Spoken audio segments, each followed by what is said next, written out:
3장 1절부터 10절까지 말씀입니다. 욥기 3장 1절부터 10절까지의 말씀입니다.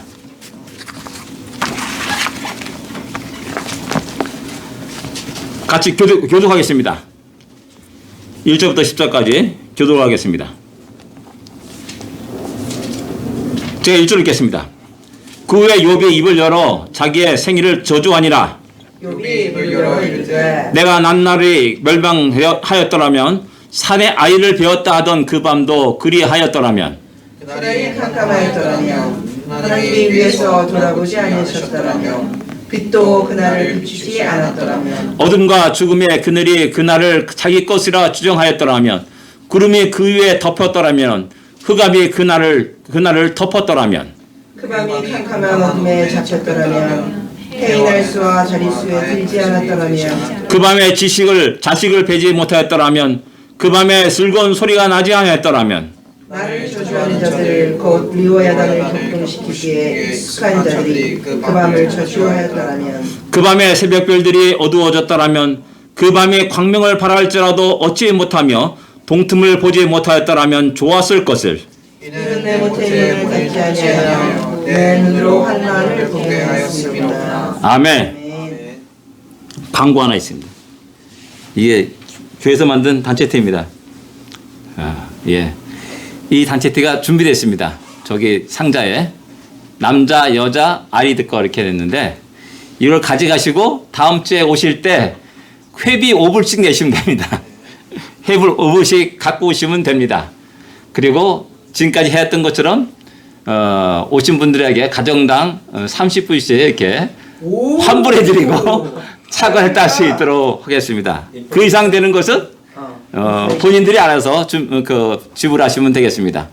30불이면 굉장히 많아요. 그죠? 그렇죠. 뭐 한자로 될 겁니다. 이렇게 한자로 될 겁니다. 예. 기억하시고 5분씩 준비하십시오. 가져간 분들은 5분씩 준비하십시오. 예. 예, 오늘 욥기서 3장 1절부터 10절 말씀인데 원래 이제 3장 전체를 다 다루게 됩니다. 예. 애통한 자는 그다음에 점점점 있습니다. 뭐가 있겠습니까? 애통한 자는 복이 있나니 저희가 위로를 받을 것이며 라면서 우리 주님이 마태복음 5장의 팔복의 가운데 두 번째를 이렇게 말씀하십니다. 그래서 우리 제일 먼저 우리가 생각하는 것은 애통하는 그리고 탄식하는 욥의 모습을 이렇게 볼 수가 있습니다. 자기 생일을 저주하니라 라고 1절에 말씀합니다. 아마도 친구들이 찾아온 후 일주일 된 7일 후의 일입니다.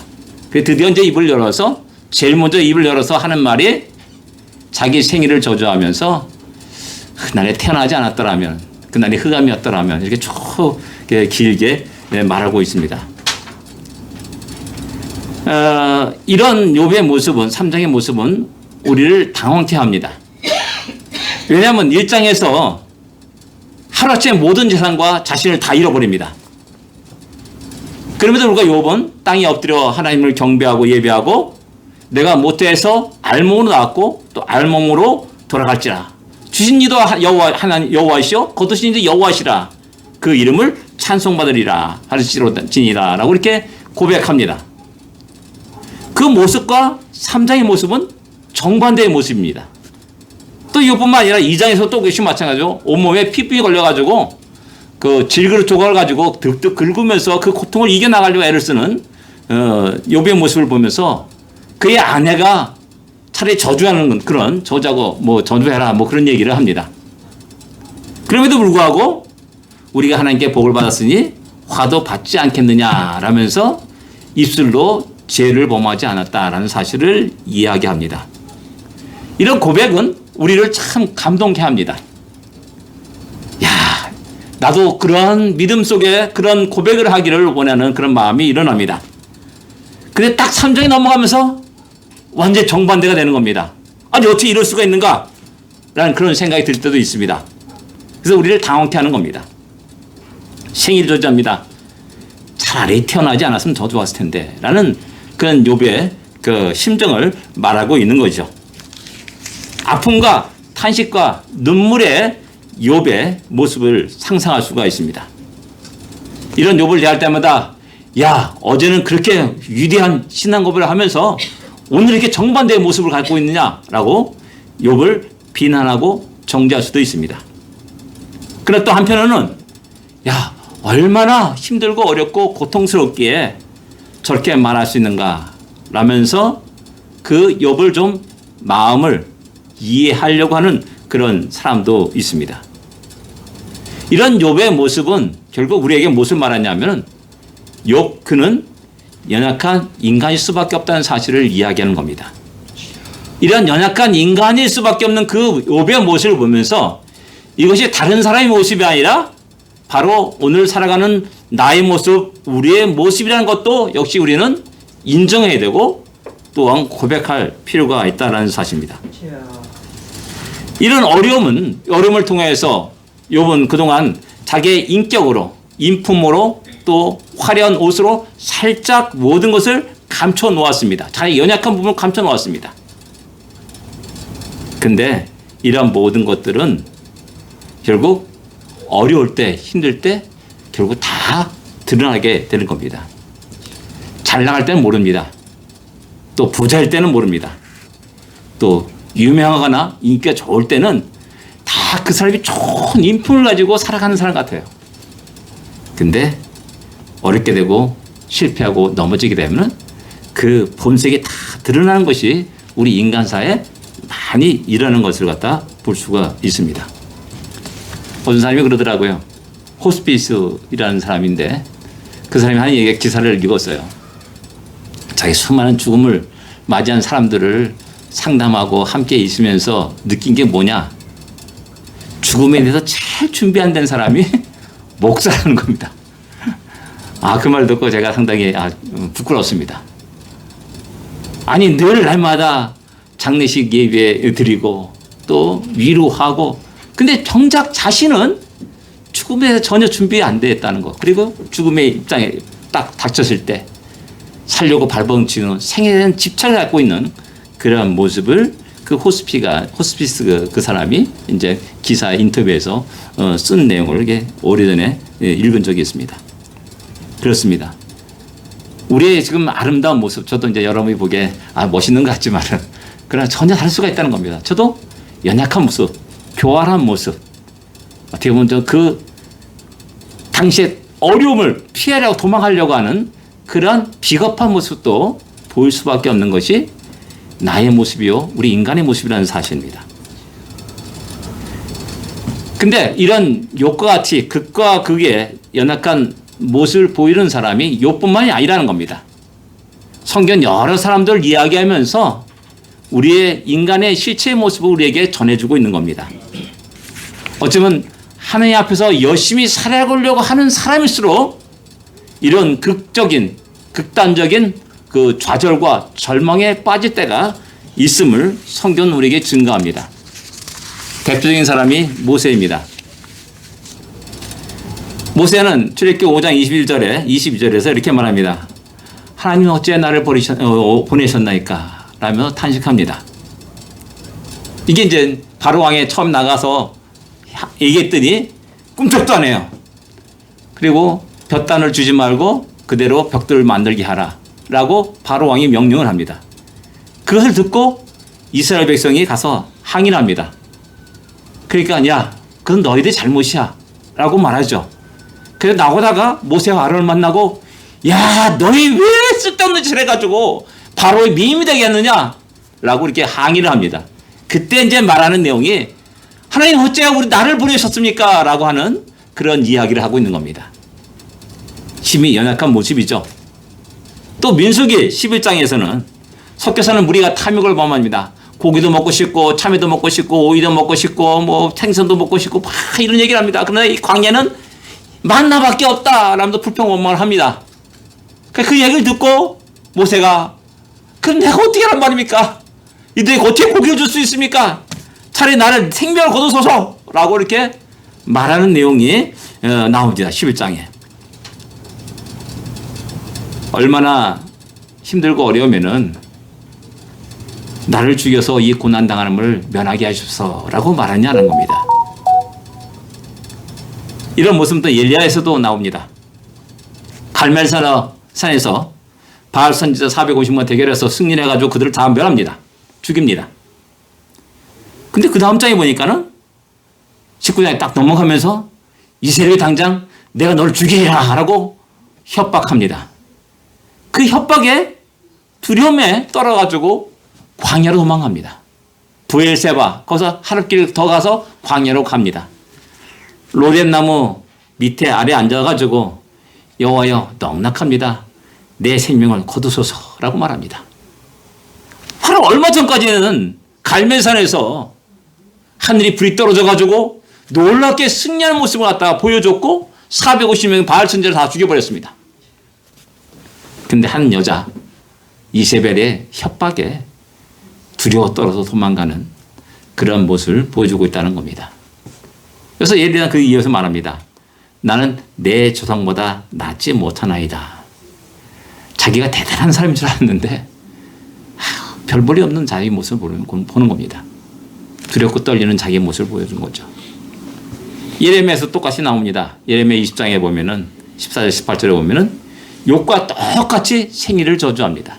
예레미야도 얼마나 큰 고통이기에 힘들기에 그렇게 이야기하고 말하냐라는 겁니다. 이러면 분명히 내가 너를 노선벽이 되게 했다라고 말합니다. 너를 지켜주겠다라고 말씀합니다. 근데도 여전히 연약함 속에서 죽음에 대한 두려움이 있고 또 그 속에서 자기의 생애를 저주하는 내용을 보여주고 있다는 겁니다.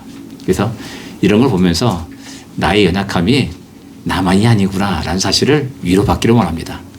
다 우리 모두가 다 그러한 존재들입니다. 뭐 베드로는 또 어떻습니까? 복음서 사복음서 모두가 다 베드로가 예수를 부인하는 그 내용을 기록하고 있습니다. 위대한 신앙 고백했습니다. 주는 그리스도이시여 하나님 살아계신 하나님이 아드심 내가 믿나이다 라고 그런 이야기를 했습니다. 주여 생명의 말씀 여기 계시오 우리가 누구로 가오리까라는 그 말씀도 베드로가 한 말입니다. 야 너무나 위대한 신앙 고백을 했습니다. 지금도 우리는 그 신앙 고백을 이야기하고 말합니다. 근데 한 여인이 야 너도 갈릴리 사람 아니냐 너도 그와 함께 있지 않았느냐 이 한마디에 예수를 부인합니다. 아니다 난 그렇지 않다. 맹세하여 저주하여 부인했다라고 마태복음이 얘기합니다. 참 어쩌고니 없는 그 사건을 갖다가 사복음서 모두에 다 기록하고 있습니다. 얼마나 부끄러운 내용이겠습니다. 베드로 입장에서는 야 좀 빼라 좀 감춰라 야 좀 적지 말아라 라고 하고 싶은데 마가나 마태나 누가나 요한이나 다 그 사건을 정확하게 그렇게 놓고 있는 겁니다.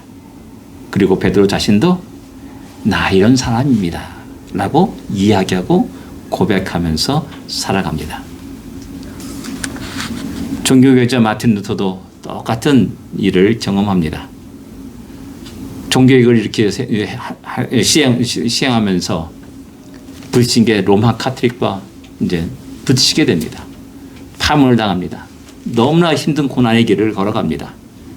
그러다 보니까 우울증에 빠져버렸습니다. 헤어나지 못합니다.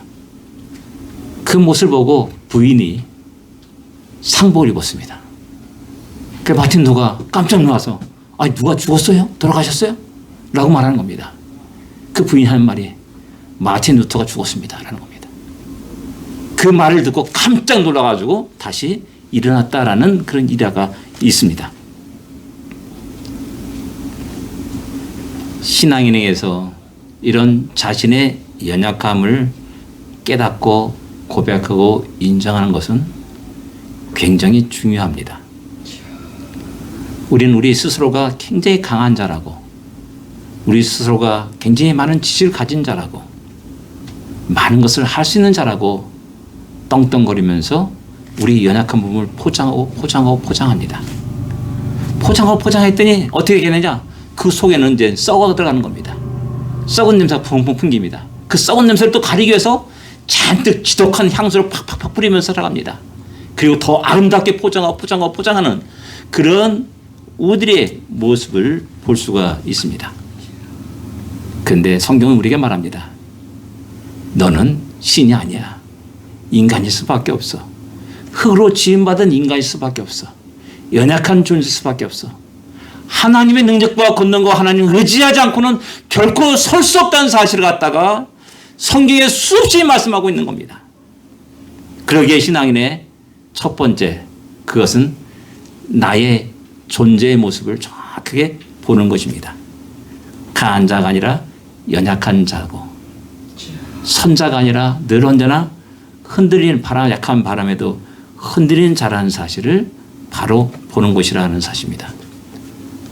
이것을 깨닫는 자는 교만할 수가 없습니다. 그리고 진정한 겸손한 자로서 자신을 의지하지 않냐고 하나님만을 의지하게 됩니다. 자신의 능력과 권능을 붙잡지 않고 하나님만을 붙잡고 나갑니다. 자기가 자기의 길을 걸어가는 것이 아니라 하나님의 인도하심에 따라 주께서 저를 그곳으로 인도하시니 저는 그곳을 향하여 발걸음을 옮기겠습니다 라는 그런 마음으로 하루하루를 살게 되는 것입니다. 하나님의 능력과 지혜를 인도하실 구하면서 끝없이 하나님께 기도합니다. 그리고 모든 결과에 하나님께 감사드리고 또한 하나님께 영광을 돌립니다. 우리가 살아가면서 이런 우리들이 연약한 모습을 바로 보고 연약할 때, 약할 때 가장 강함이라는 사도 바울의 고백처럼 진정한 새롭게 우리가 가장 강한 자로 세워지는 놀라운 일이 있기를 원합니다. 아멘. 두 번째 우리가 생각하는 것은 더라면 어찌하여 라는 말입니다. 계속 3장에서 계속 반복되는 것이 이르렀더라면, 더라면, 라면 종류 같아요. 예, 더라면, 였더라면, 더라면이 계속 반복됩니다. 10절까지 씌워봤습니다. 13번이 반복됩니다. 13번. 계속 반복되는 겁니다. 그 다음에 어찌하여 라는 말은 11절부터 23절까지 보게 되면 6번이 나옵니다. 뭐 했더라면 이런 말 속에서는 사람이 심중에서 이제 과거에 대한 깊은 후회의 마음이 있는 겁니다. 후회의 마음, 감정, 그런 감정들이 있다라는 걸 할 수 있습니다. 그래서 또 약간 새로 다른 비슷한 말이 껄껄껄이지 않습니까? 아, 그렇게 했을 걸, 그렇게 할 걸, 껄껄껄껄 하면서 후회스러운 마음을 이렇게 표현할 때가 있습니다.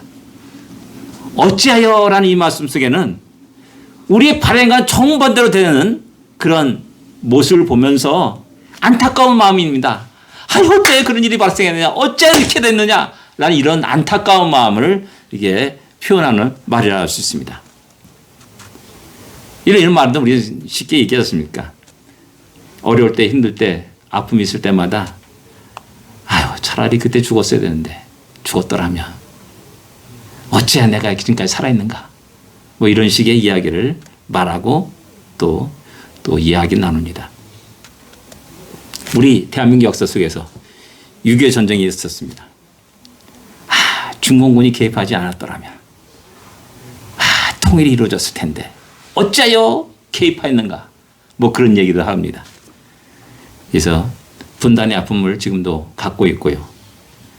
지금은 많이 이제 세상을 떠났지만 우리 시대 때만 해도 1000만 이상 가족이라 이렇게 말했습니다. 그때 당시 우리 대한민국 국민의 그 인구가 3천만 정도 됐던 그 시대였는데 그때 1000만이 이산 가족의 아픔을 가지고 살아가는 사람이라고 말했습니다. 3분의 1이었습니다. 3분의 1. 이게 다 뭐냐? 그때 그렇지 않았더라면. 근데 어째요 이렇게 되었는가? 라는 우리 대한민국 역사 속에서 아쉬움과 안타까운 그런 마음을 그대로 표현해주고 있는 겁니다. 남녀가 만났다 헤어지고 그런 모든 것이 한 10년, 20년 쭉 세월이 흘렀습니다. 나이가 들어서 다시 만납니다. 동창에서 만납니다. 어떤 모임에서 만납니다.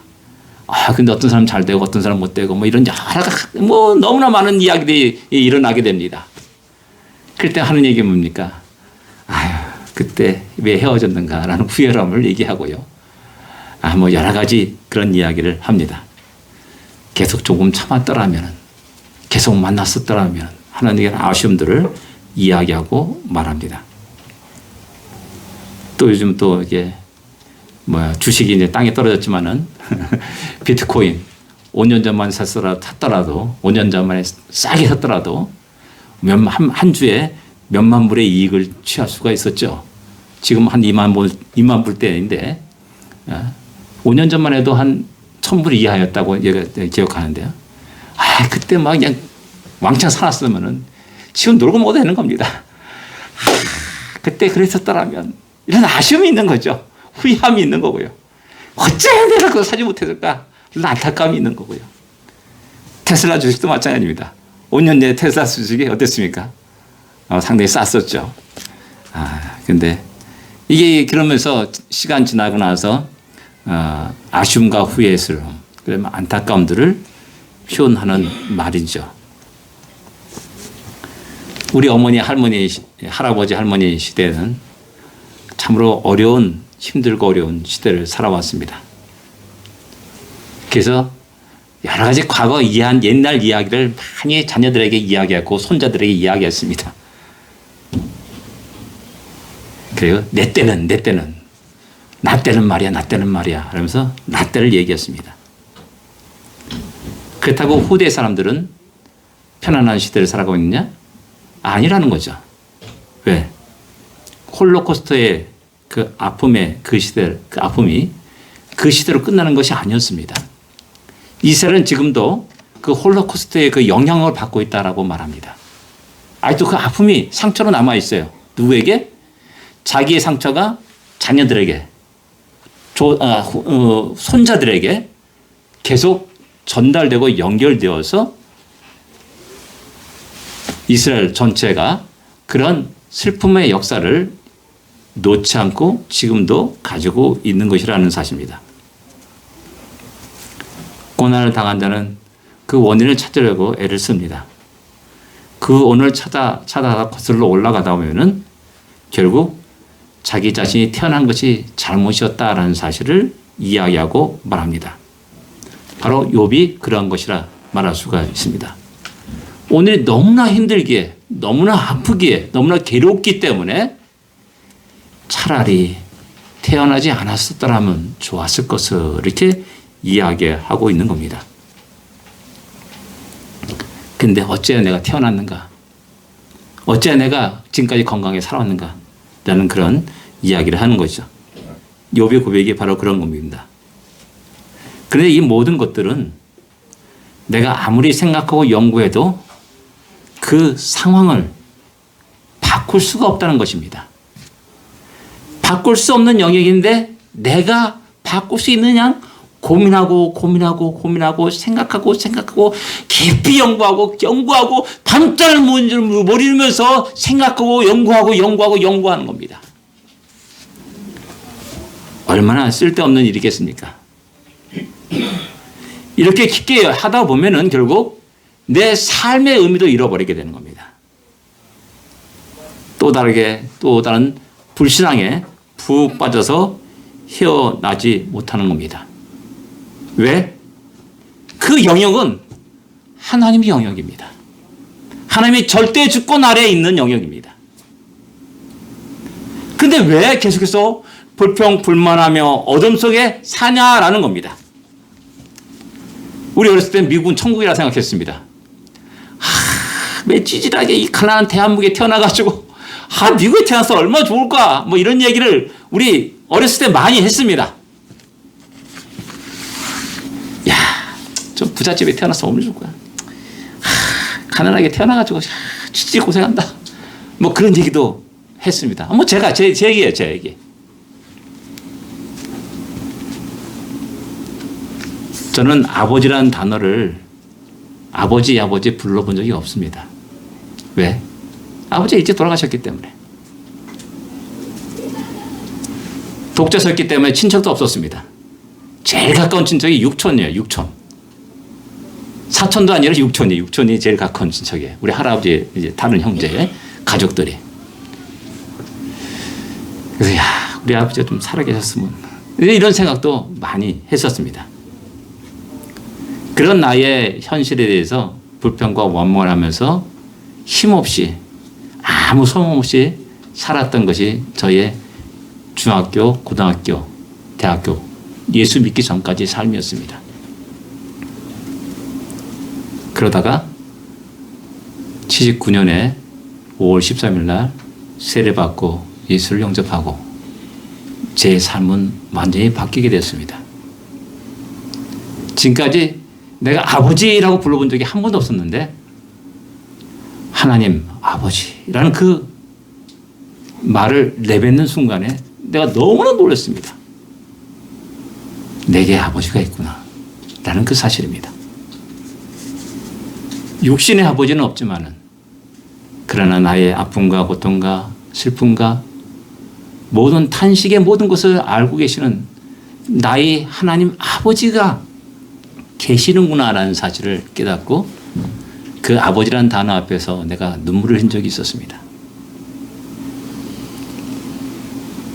계속 불평과 원망하면서 어둠 속에 살아가는 인생이 아니라 그 하나님의 절대 주권 그 영역을 인정하면서 우리가 새롭게 하나님 앞에서 우리의 삶의 의미를 돌아볼 수 있어야 됩니다.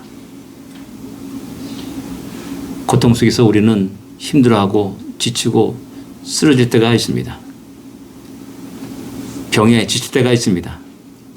계속 불운한 우리의 인생을 보면서 너무나 힘들고 지칠 때가 있습니다. 욥도 똑같은 심정으로 이 당시를 맞이하고 있는 것입니다. 우리가 잘 알듯이 송명의 시인이 그 시를 우리가 잘 알고 있습니다. 송명의 시인 그분은 뇌성마비입니까? 뇌성마비 환자입니다. 말을 할 수가 없어요. 말을 하는데 알아들 수 없기 때문에 어머니가 옆에서 그 말을 듣고 통역을 했었어요. 숟가락 하나 들고 자기 입에 집어넣기도 그렇게 어렵고 힘들었습니다. 우리가 그 사람의 인생을 보면서 그 사람의 모습을 보면서 차라리 태어지 않는 것이 더 저에게 복이었을 거다라고 이야기하지만은 그 사람이 이렇게 말합니다. 나 가진 재물 없으나 나 남이 갖지 않는 건강 있지 않으나 나 나에게 나타를 가는 사람이 갖고 있는 지식이 없더라도 공평하신 하나님을 찬양하는 그런 복음성가 있습니다. 공평하신 그 사람이 공평하신 하나님이라고 그래요. 나는 건강한데 나는 불평불만하고 있는 겁니다. 그 사람은 가장 극한 상황 속에서 살아가는데도 공평하신 하나님 노래하고 찬양하고 하나님께 영광을 돌려요. 놀라운 일인 겁니다. 그가 주님을 알고 주님 안에서 자기의 삶을 보게 된 겁니다. 주님 안에서 자기를 향하신 하나님의 놀라운 뜻과 계획을 바로 보게 된 겁니다. 그래서 그는 가진 건 없지만은 건강하지 않지만 지식이 없지만은 공평하신 하나님을 찬양하고 하나님께 영광을 돌리게 되는 것이죠. 우리 인생에도 많은 어려움과 아픔과 고통이 있습니다. 육신의 어려움도 있습니다. 그런 어려움 속에서 우리의 삶을 주신 하나님을 신뢰하고 찬양하시는 우리가 되기를 원합니다. 아멘. 우리를 통해서 이루고자 하는 하나님의 놀라운 일을 보면서 그 하나님을 더 의지하고 아멘. 모든 것이 합력과 선을 이루시는 그 하나님을 소망하면서 다시 힘있게 우리의 믿음의 발걸음을 내딛기를 원합니다. 아멘. 세 번째 우리가 생각하는 것은 애통한 욥의 소망입니다. 욥기를 가만히 보게 되면은 친구들과 가장 차이점이 뭐냐? 세 명의 친구들이 계속 욥을 공박하지 않습니까? 그 공박을 받고 또 욥이 말합니다. 그때 항상 하는 하나님 머리는 뭐냐? 하나님께를 향하여서 기도하고 부르짖습니다. 가장 큰 차이점은 욥은 기도하는 사람이었다는 사실입니다. 그리고 하나님과 씨름합니다. 하나님 알게 해주시옵소서. 말하여 주시옵소서. 내 이 질문에 대답하여 주시옵소서라고 끝없이 이야기합니다. 왜 이렇게 할 수 있겠습니까? 자기의 모든 문제의 근원이 하나님의 주권 아래 있다는 사실을 알고 있기 때문이었습니다. 모든 문제가 하나님이 주권 아래에 있기 때문에 또한 문제 해결조차도 역시 마찬가지로 하나님의 뜻 가운데 있다는 사실을 알고 있기 때문에 하나님을 붙잡고 씨름하는 겁니다. 야복이 야복강가에서 천사와 씨름했듯이 끝없이 씨름하는 겁니다. 그리고 발버둥칩니다. 고통과 슬픔, 아픔과 탄식, 이 변화에서 기도가 되어야 됩니다. 기도가 되어야 됩니다. 아멘. 고통과 탄식 아무리 백날 천날 해봤자 아무 소용이 없습니다. 그런 모든 것들은 기도하라는 하나님 뜻입니다. 아멘. 나를 찾으라는 하나님 뜻입니다. 아멘. 하나님 놀라운 능력과 권능을 구하라는 하나님 뜻입니다. 아멘. 내 힘과 능력으로 내 지혜로 발버둥치려고 하지 말라라고 하는 하나님의 뜻과 계획이라는 사실을 우리는 깨달아야 됩니다. 아멘. 그 가운데서 하나님의 역사하심을 경험하게 될 겁니다. 그 가운데서 하나님의 신실하심과 그 하나님의 놀라운 은혜를 발견하게 될 겁니다. 아멘. 그 말씀이 예레미야 예가에 잘 나타났습니다. 예레미야 3장 19절부터 23절에 이렇게 말씀합니다. 내 고초와 재난 곧 쑥과 담즙을 기억하소서. 내 마음이 그것을 기억하고 내가 낙심이 되오나 이것을 내가 내 마음에 담아 두었더니 그것이 오히려 나의 소망이 되었사오면 여호와의 인자와 긍휼이 무궁하심으로 우리가 진멸되지 아니함이로다. 아멘. 예레미야가 당한 그 환난은 우리가 당한 환난보다 훨씬 크고 감히 이야기할 수 없는 그런 큰 고통이고 환난이었습니다. 그래서 재난, 고초, 쑥과 담즙이라고 표현을 합니다. 그래서 예레미야를 우리는 눈물의 선지자라고 말합니다. 그 인생에 편안함이 없었습니다. 나라가 멸망당하는 그런 것들을 목격하고 그 하나님 뜻을 이야기해서 제대로 살아라, 항복해라, 그래야 산다라고 외쳤지만은 들어주니 아무도 없었습니다. 외치면 외칠수록 돌이 날아왔고 감옥에 갇히는 그런 수모를 겪게 됐고 너무나 큰 어려움과 환난을 계속 당했습니다. 돌아보면 자기의 생애가 전부 다 그랬습니다. 낙심이 된다라고 말합니다. 그러나 다시 한번 생각해 보니까는 소망이 되었다라고 고백합니다. 아멘. 그래서 왜 여호와 인자하심이 긍휼하심이 무궁하다는 사실을 새롭게 발견하게 되는 겁니다. 하나님 당신이 사랑하는 백성을 향하여서 당신이 사랑하는 자녀를 향하여서 갖고 계시는 그 인자와 긍휼이 무궁하다는 겁니다.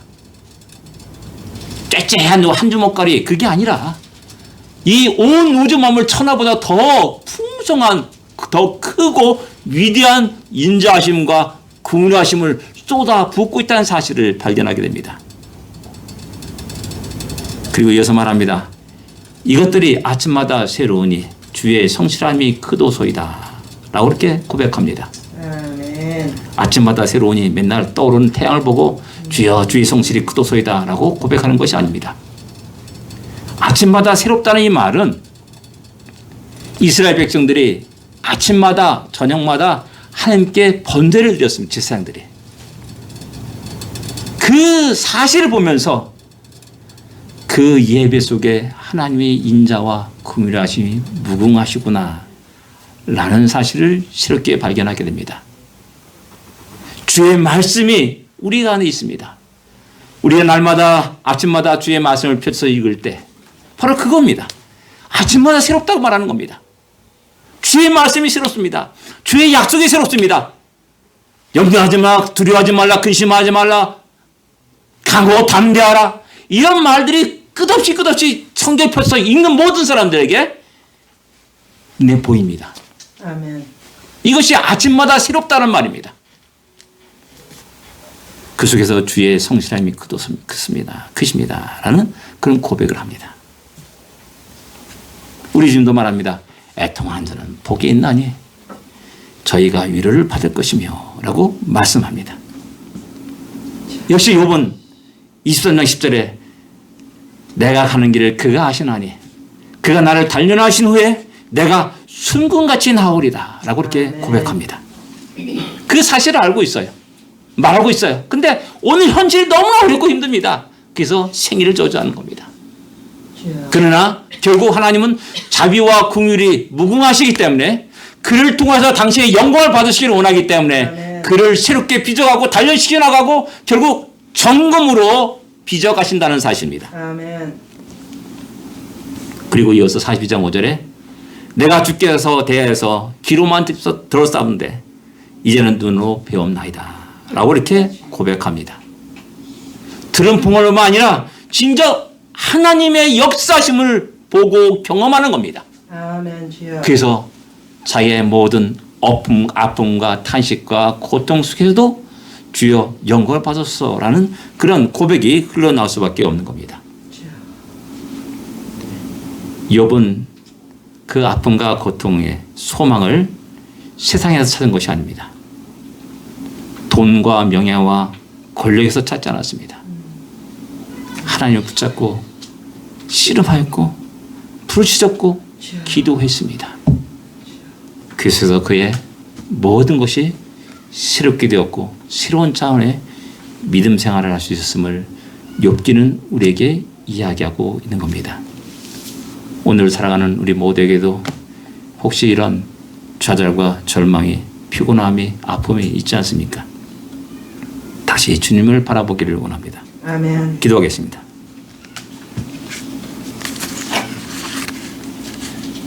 우리 연약함을 발견하고 우리의 삶이 더욱더 하나님을 의지하는 우리가 되기를 기도해 주랍니다.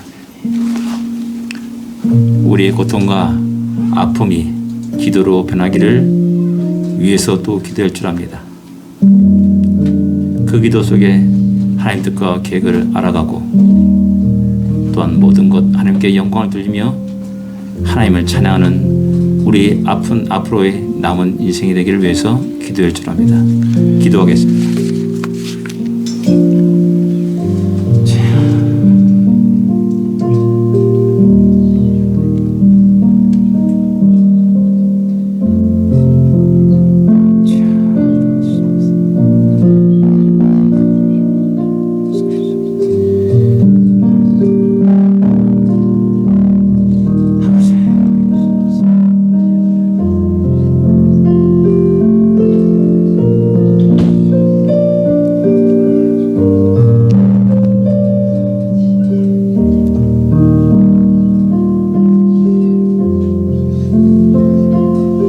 하나님 아버지, 주 앞에 나와 겸손히 무릎 꿇고 기도합니다.